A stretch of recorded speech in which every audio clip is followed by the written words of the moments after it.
ایسی خوشی سے بچو جو دوسروں کو دکھ دینے سے حاصل ہوتی ہو۔ بچہ دنیا میں صرف ایک ہنر لے کر آتا ہے اور وہ ہے رونا۔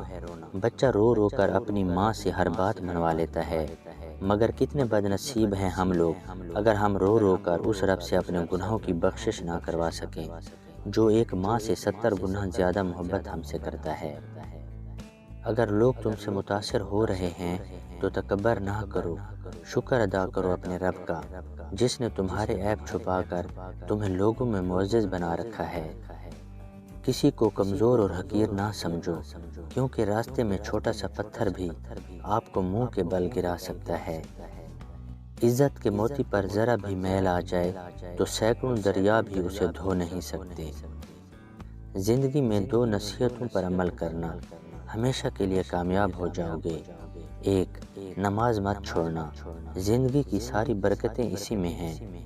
2. اپنی نظر کی حفاظت کرنا، گناہ کی بنیاد یہیں سے ہوتی ہے۔ اگر انسان کو تکبر کے بارے میں اللہ کی ناراضگی اور سزا کا علم ہو جائے تو بندہ صرف فقیروں اور غریبوں سے ملے اور مٹی پر بیٹھا کرے۔ کبھی کسی کے سامنے اپنی صفائی پیش نہ کرو، کیونکہ جسے تم پر یقین ہے اسے ضرورت نہیں، اور جسے تم پر یقین نہیں وہ مانے گا نہیں۔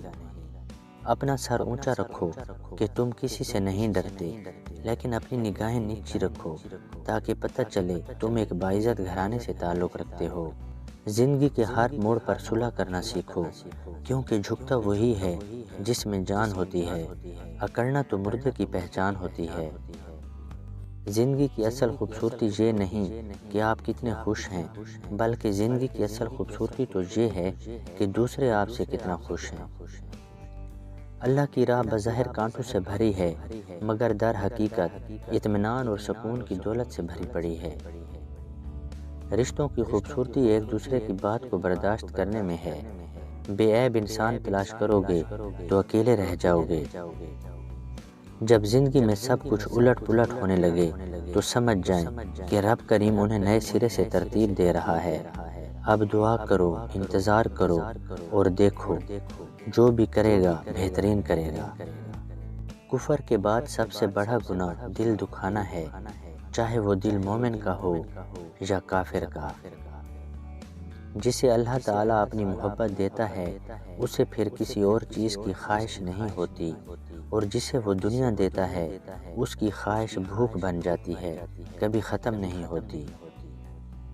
برائی کی مثال ایسے ہے جیسے پہاڑ سے نیچے اترنا، ایک قدم اٹھاؤ تو باقی اٹھتے چلے جاتے ہیں، اور اچھائی کی مثال ایسے ہے جیسے پہاڑ پر چڑھنا، ہر قدم پچھلے قدم سے زیادہ مشکل، مگر ہر قدم پہ بلندی ملتی ہے۔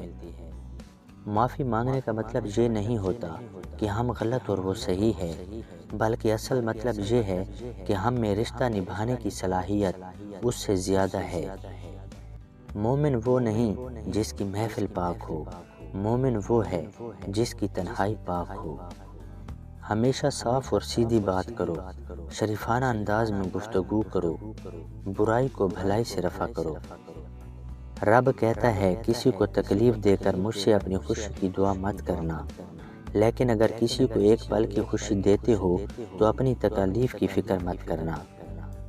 اپنی غلطی کا اعتراف کر لینا ایک بہترین خصوصیت ہے، اس سے نفس میں عاجزی پروان چڑھتی ہے اور تکبر کمزور ہوتا ہے۔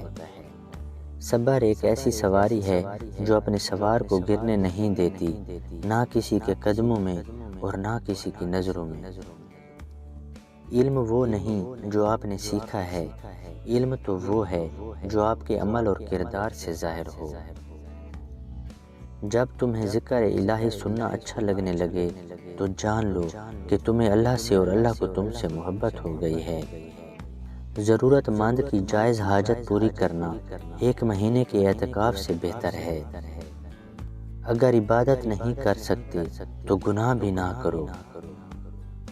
ہاتھوں کی خوبصورتی کے لیے اپنے ہاتھوں سے صدقہ دیں، آواز کی خوبصورتی کے لیے قرآن پاک کی تلاوت کریں، آنکھوں کی خوبصورتی کے لیے اللہ کے خوف سے آنسو بہائیں، چہرے کی خوبصورتی کے لیے وضو کی عادت ڈالیں، دل کی خوبصورتی کے لیے اپنے دل میں اللہ کی یاد بسائیں۔ دماغ کی خوبصورتی کے لیے اللہ کی بارگاہ میں سجدہ کریں۔ جس کا دل خدا کے خوف سے خالی ہو، اس کا گھر رحمتوں سے نہیں بھر سکتا۔